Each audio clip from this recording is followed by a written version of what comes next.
Before we get started, check the link in the description for this episode's notes and a free Warrior Mindset ebook. Now, on to our show. Whenever I experience anxiety, that's a normal part of life. It doesn't mean you're broken. You know, you can do, one of the things I like is somatic exercises. And I mentioned it to you that I actually started doing that recently. And it's just very simple. And all it is calling attention to your environment, really, and grounding yourself. I don't have any papers in front of me. It feels really weird. I had to get some papers. Sorry. Please do. I have books. I have books for my comfort. They're like my... Something to scribble on. And I know. I have a pen. Through. Yeah. I'll just make a funny clown face. But, good. But it looks like I'm writing down something important. That's right. Welcome back to Olaf and Eric on Eric's Mindset Podcast, and I am very honored that you've done so.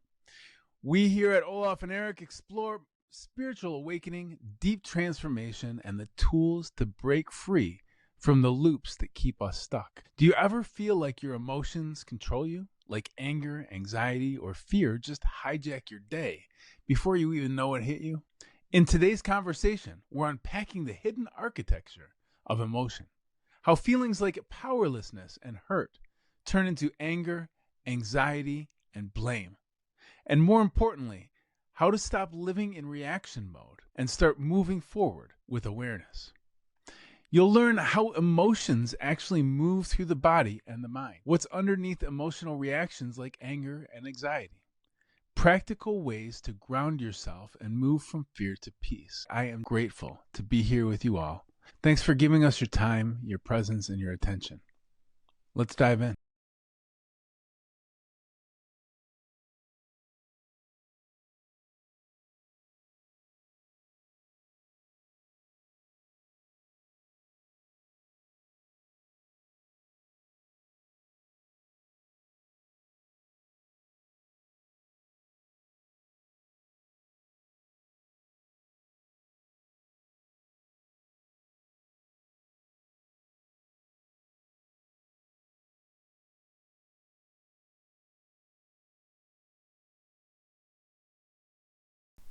The parasympathetic nervous system is the one that gives us a sense of peace, well-being.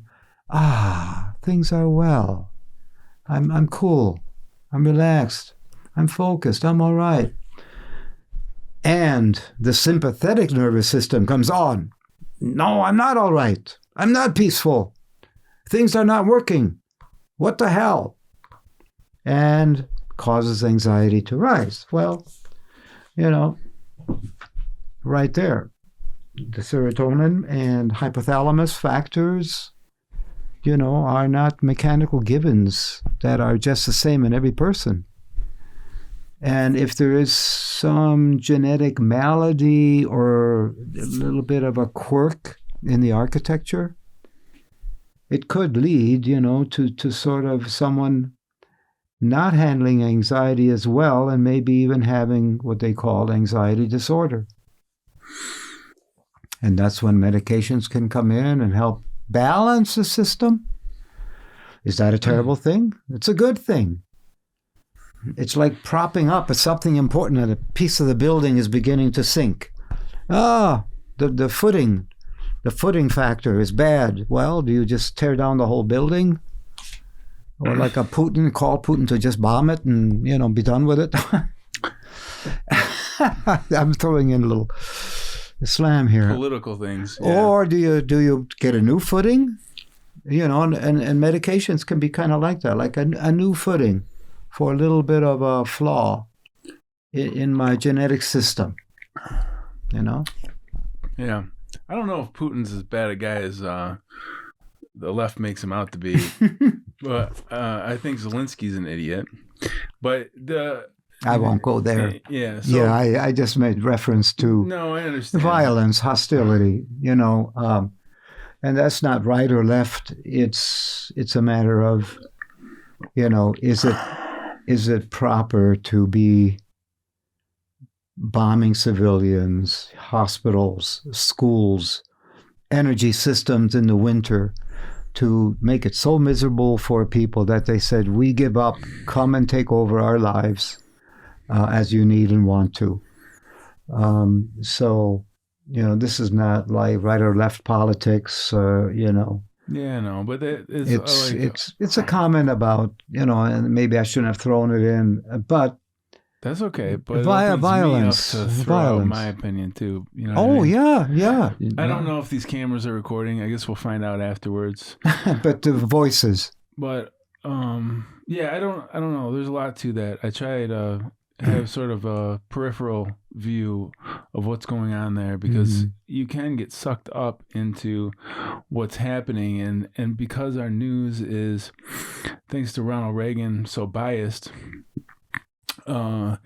Actually, it's hard to find a news source that just gives you the news. I know there's a few of them out there, but even those, it's hard to find sources of news that don't get you emotionally charged. Well, so emotionally charged may not necessarily be bad. It depends upon, a piece of news can be truthful, objective, brings a balanced perspective. And I can be very emotional about it, not because about the news so much, but about what's important in me and what are my buttons and how does the news strike my value system and my beliefs, and it's sometimes experiences. Sometimes something in the news can trigger almost like a subconscious experience that we may not know the source of our reactivity. So, and that's where self-awareness comes in, and mindfulness, to say, maybe later in the day, think, geez, what was about my reactivity? Let's go back to that. And maybe say, okay. It touched a nerve that comes from some bad experiences 10 years ago, so, but you're right.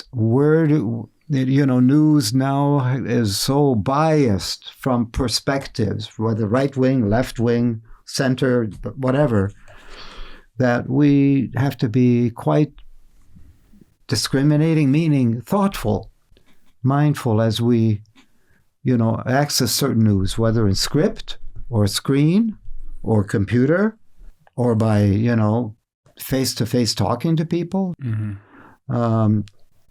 And what bothers me as a psychologist and spiritual teacher, leader, etc., is seems to be a declining ability, and we've read about this, we hear about this every day, of people just to have a conversation, a civil conversation, where you can disagree, but don't have to be so disagreeable.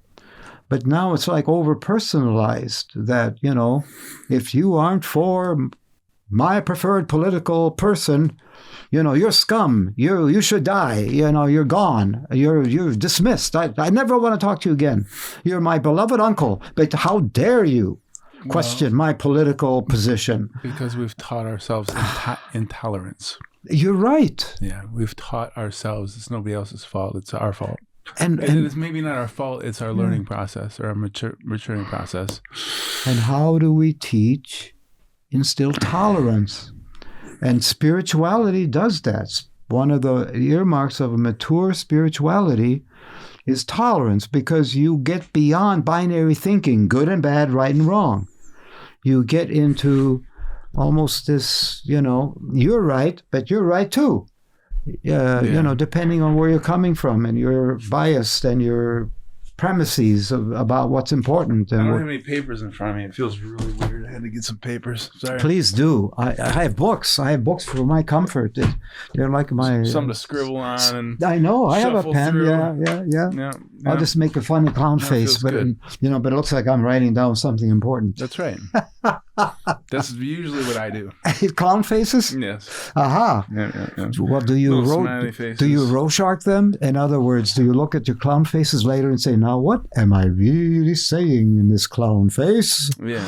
What is my real psychic disposition? Aha. Well, I like to shuffle through the papers because I feel like I know there was something I wanted to say.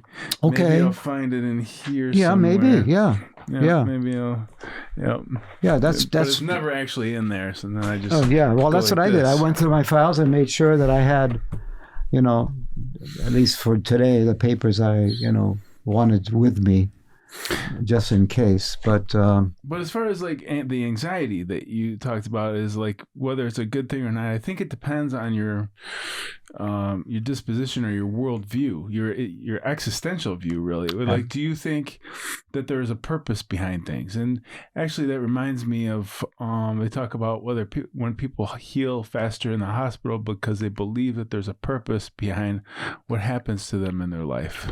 Oh, sure. How like the faith-based. Yeah, how we frame a thing and define a thing has a definite impact on our physiology, not just our psychology. Yeah. And of course, our spirit, our soulfulness. But, anxiety is a process that basically is grounded in the pure emotion of fear and terror and even dread. But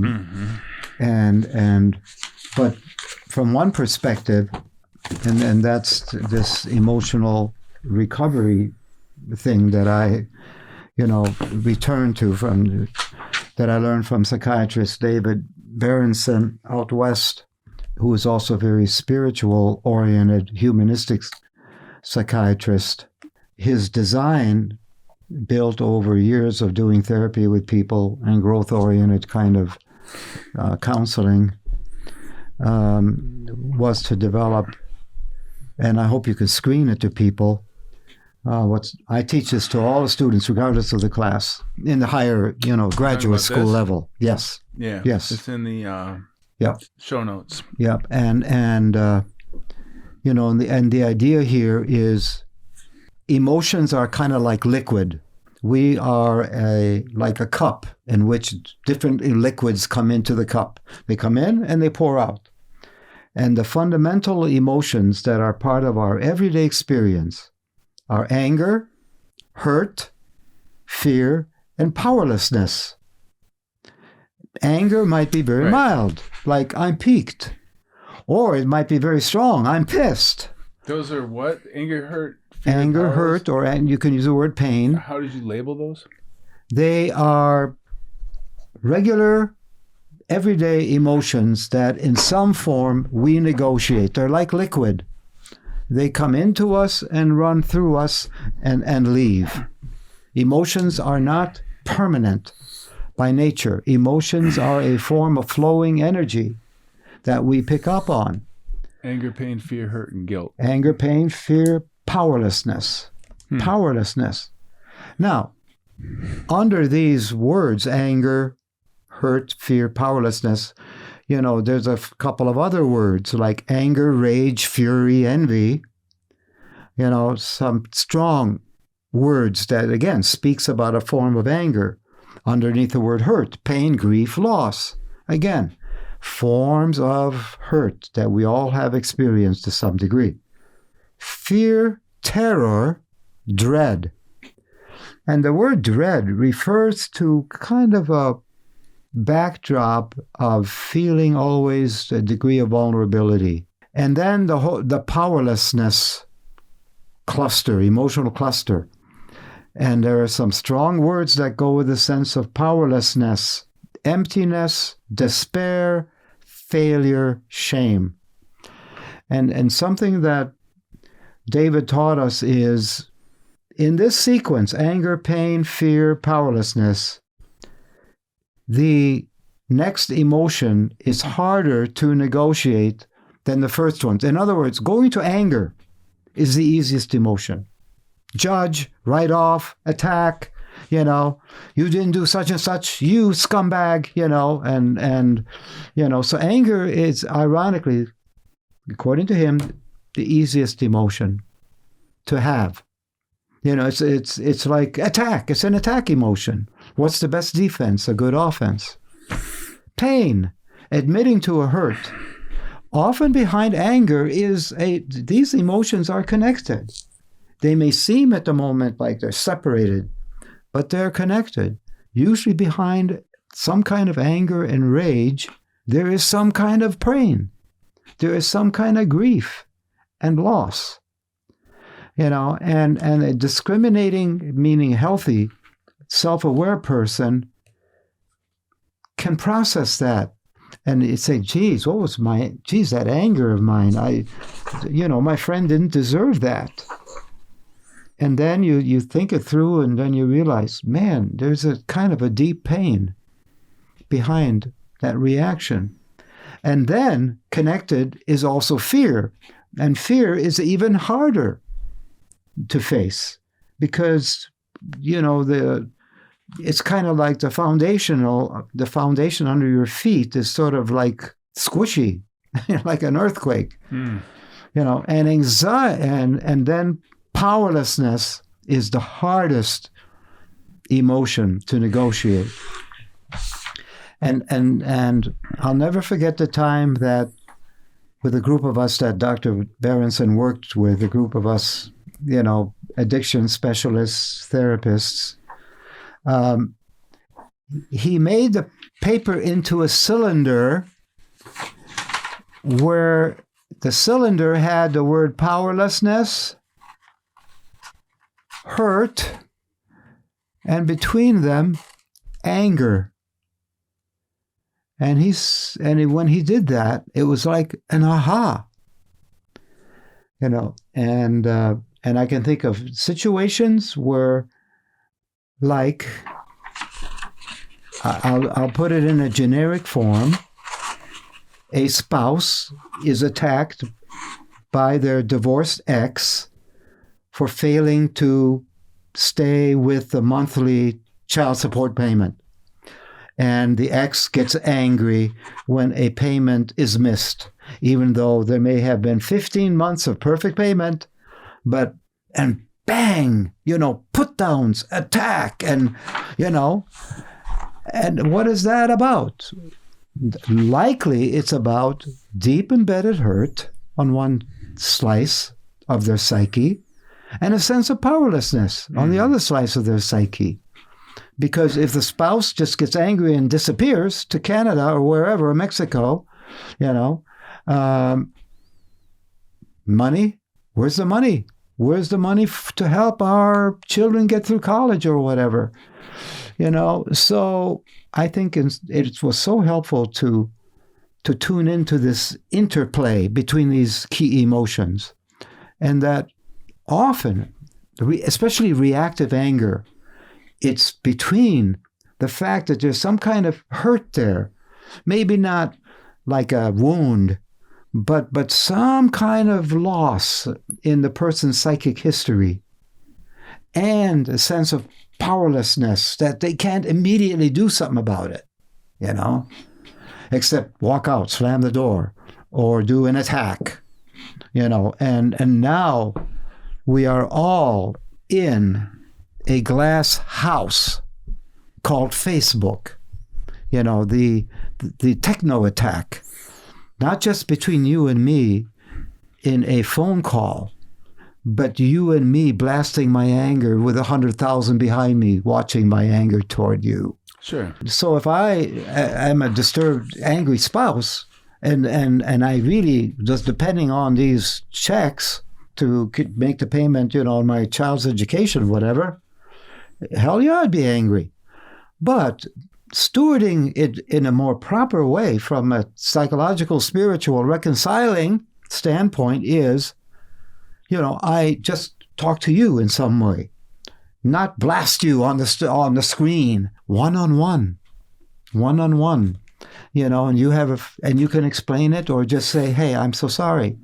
That's a pattern, though. That's a very clear pattern culturally. Is yes. that we don't go to each other. Yes. I can name conversation. I can name lots and lots of examples exactly. where I've witnessed other people and myself is that we're afraid to take things on directly, and so we indirectly, passively aggressively handle them and end up causing a lot more harm as opposed to because yes. we lash out. Yes. And because, that buried pain or hurt or resentment or something else has an opportunity to escape Right. through sort of a crack in your veneer. Yeah. And so we end up causing a lot more pain than being able to than taking these things on. And I think honestly, it is a lack of courage. And when I think about that, I'm talking about myself,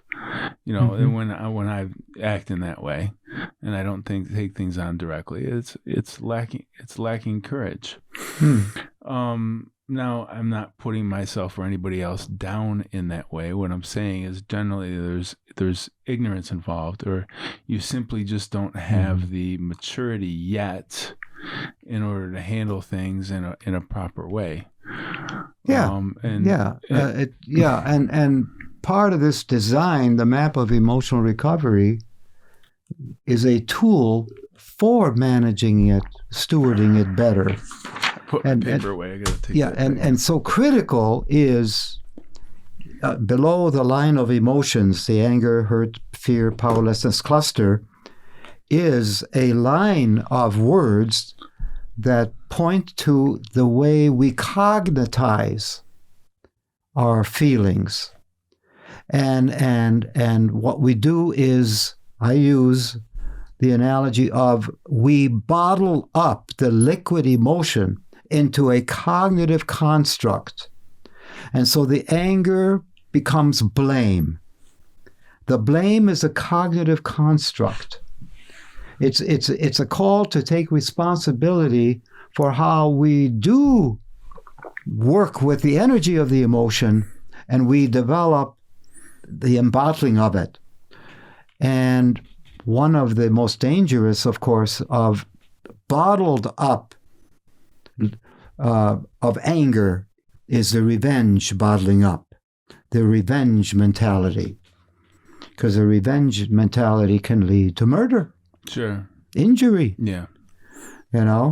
So, and what we tend to do, and the way David put it, is we move down, and so hurt and pain can become moved down to self-pity and victimology and martyrdom. In other words, you take your pain and you milk it and you manipulate people to take care of you and so on. And again, it's a construct. It's a cognitive construct of hurt. And, by the way, coming to anxiety. Anxiety, according to this model, is not a pure, just an emotion, but a form of fear. But it does affect us on a chemical, biological basis. So, to me, it sort of depends. Worry, the word worry is part of the anxiety cluster. Fear translated to anxiety, worry, and doubt. Now, worry is indeed a cognitive construct. And Fritz Perls, the father of a form of therapy, my mind is going blank on that, says, stop worrying and get back to fear. Gestalt therapy, wasn't it? Fritz Perls? Gestalt. Yeah. Thank you for the word. That worry is not a pure emotion. Worry is your construct, your cognitive construct. You do the worrying, and the feeder of it is the fear. So, the Gestalt therapy is based on the idea of get back to the core emotion.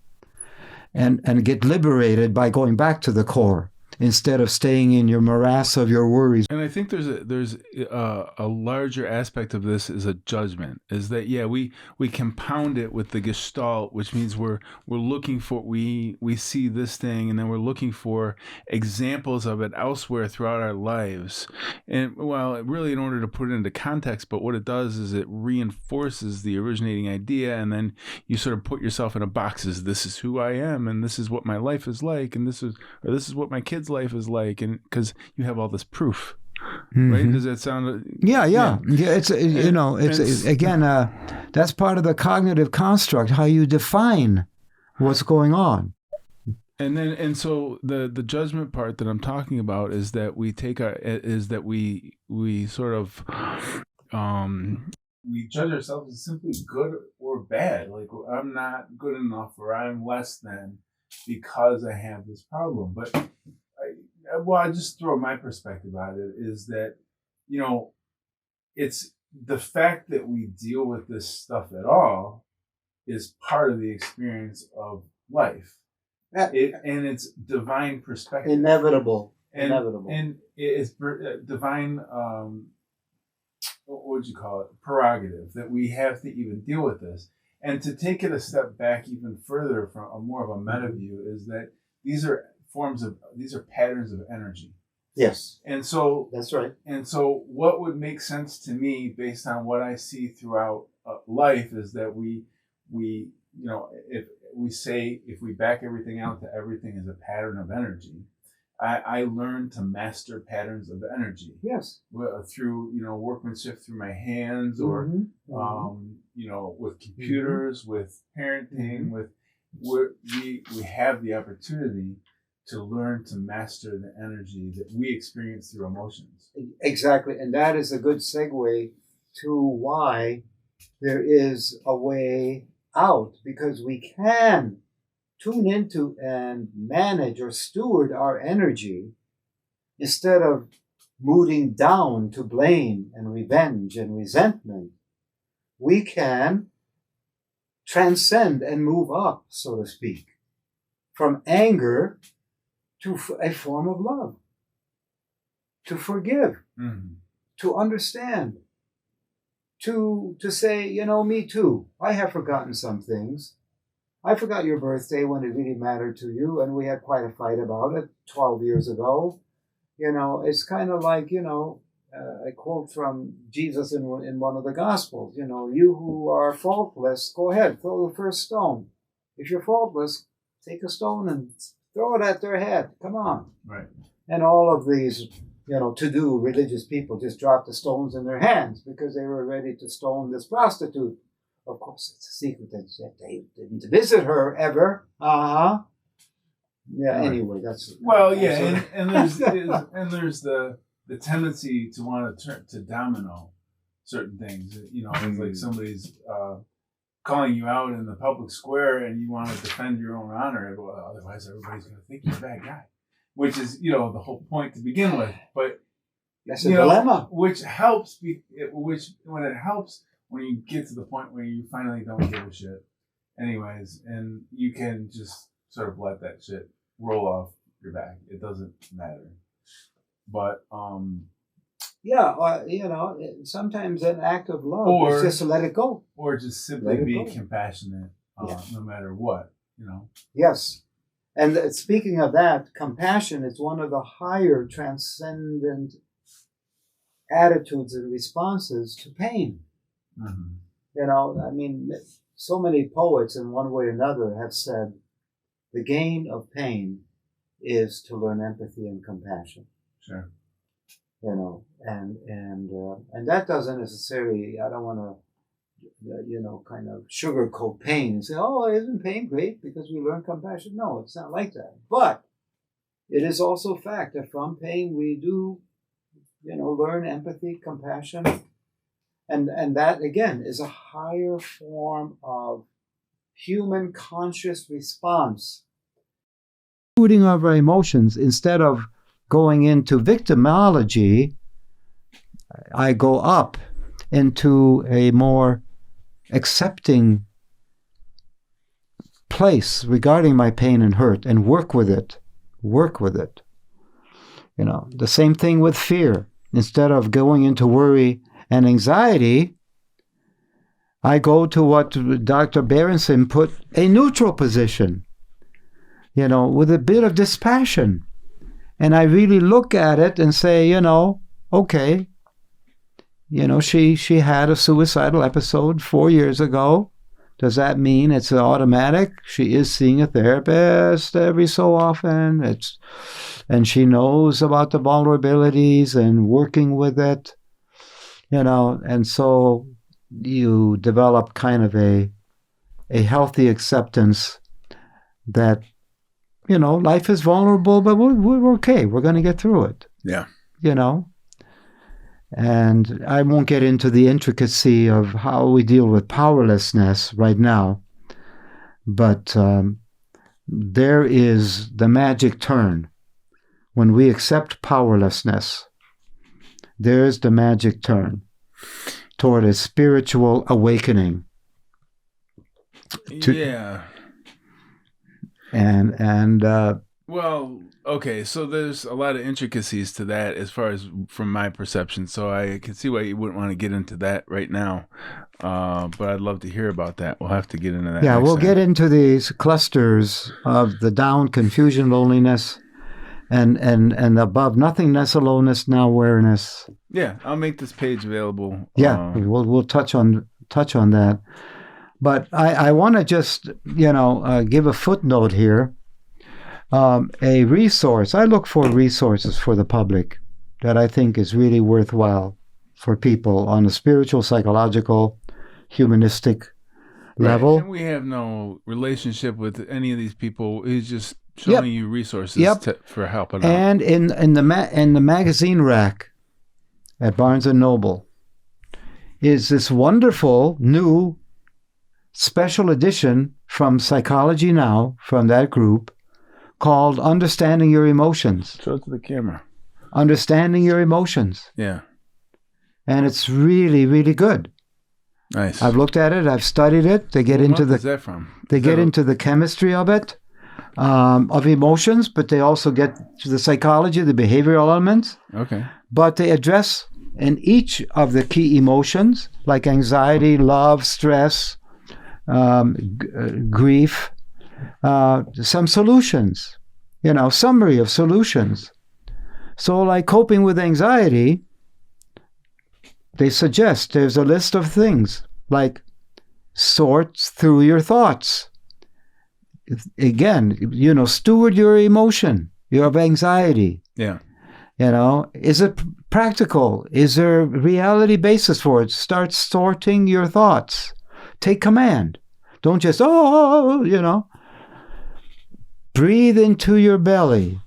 It says, breathe into your belly. Well, I think that, implies going back to the vagus nerve. Go back to the more easy road of emotion. Breathe into your belly. Yeah. I definitely have experience with anxiety, but it's usually only when I'm really tired or if I smoke a cigarette. Those times that causes me anxiety. But so and then they suggest do something soothing for yourself. For me, soothing can be listening to a certain song, music. Music to me can be immediately soothing. Talk to someone, walk it off. They also suggest, if you want to do deeper thinking, track down your triggers. What are the fear triggers that leads to the anxiety? What might they be? And then they say, and if these coping mechanisms don't work for you, then get some help. Talk to a practical psychologist or talk to a friend who is a good lay psychologist. Talk it out, get some help, whether professional or quite learn it from a friend. Yeah, talk therapy. Talk therapy, exactly. Yeah, I'm not a big. I don't know if I love talk therapy, but just because I've done so much of it, and you get sick of things. But I'm for practical, short-term emotive behavior therapy. Rational, emotive, and behavioral. Well, yeah. Get to it, get some practical suggestions, and move forward. Yeah, I'm not trying to put down your suggestions. I'm just I get it. But it like in line with what you're saying as far as taking care of anxiety. There, like I do whenever I experience anxiety, that's a normal part of life. It doesn't mean you're broken. You can do one of the things I like is somatic exercises, and I mentioned it to you that I actually started doing that recently, and it's just very simple. And all it is calling attention to your environment, really, and bringing and grounding yourself. And the one I did was like, name 5 things that you can see, 4 things you can touch, 3 things you can hear, 2 things you can smell, and I can't remember what I did for one thing. But then, you can stomp on the ground, you can, hold your microphone, you can hold your, heart, but bringing yourself back to a grounded reality, back to your body and reality. Yeah. Seeing and hearing and smelling and touching. I mean, that's reality. Yeah. And that grounds me. Absolutely. Absolutely. It reminds me of the time when I was, a faith community leader, and I got a call, from one of the members, who was a very smart guy. He was a coach at the university that I was also connected to, as a, partly a chaplain there, and said, my wife is going bonkers. My wife is going bonkers. She's just walking around like a crazed animal, and I tried, to calm her down, and I can't. What do I do? And I said, I'll come right over. It was a small town, so I was only like 5-6 minutes away. Drove over, and knowing people as a faith community leader with, pastoral and psychological skills, of course, is helpful. It wasn't like a cold call. And so came in, and I looked at her, and she looked at me, and I named her. I gave her name gently, and I said, please come and squeeze my hand as hard as you can. And she did. She almost came like a hungry animal. Here's a piece of meat, She came and put her hands on my fist and squeezed it. And it kind of hurt, but not too bad, And squeezed it. And I said, don't hold back. Just squeeze. And I could feel the gradual softening of the squeeze. And then finally she just kind of fell into a momentary hug. Yeah. And I just said softly, you're cool. And then we could sit down and talk about it. This is on the same line as you, Get back to your body. Get back to the grounding reality. And that was sort of an intuitive shot, squeeze this. She could just put all of the frenzy energy into my fist, Yeah. Yeah. So, whatever it takes you to get back into because you can go, you can get lost in your psyche, in your, the astral realms that you fly into. I don't know. I'm starting to think of it as like this. It's a realm that we explore in which we become disconnected from the physical realm in such a way that we can't. It's like when you fall out of radio communication with ground control. Ah, nice. Yeah. So you lose a nice metaphor. Yeah. Yeah. Or you go into a maybe it's like I don't know, being in a spaceship and you go into an environment where that your craft is not intended to has not been prepared for. It doesn't have the proper gear for yet. But maybe that's necessary. I know I think we talk about things in terms of I tend to think of them in terms of when we're off on an anxiety thing, that's somehow bad and we need to hurry up and get back from it. as opposed to, that anxiety is necessary because we're exploring a new realm, and now we know that realm exists. So now you come back to Earth and you re-prepare your ship so that the next time you're in that zone, you're prepared to take it on. Yeah. Does that make any sense at all? Well, yeah, I think again about the fear to anxiety couplet. And Fritz, was serious when he said, leave your worry, leave your form of anxiety and get back to fear. What are you really afraid of? In other words, get back to kind of the body reality, get back to kind of a basic, emotive aspect, and that's part of what they list here is go to the triggers. What is the fear?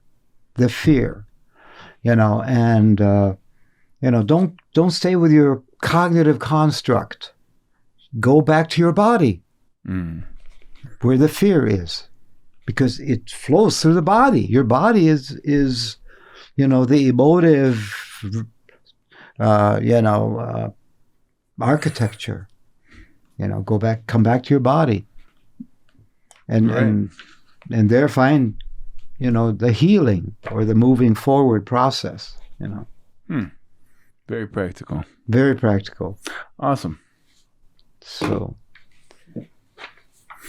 well, it's about that time, eh? For this day, that might be good. Yep. Yeah. All right. A little shorter because we talked earlier off camera. That's fine.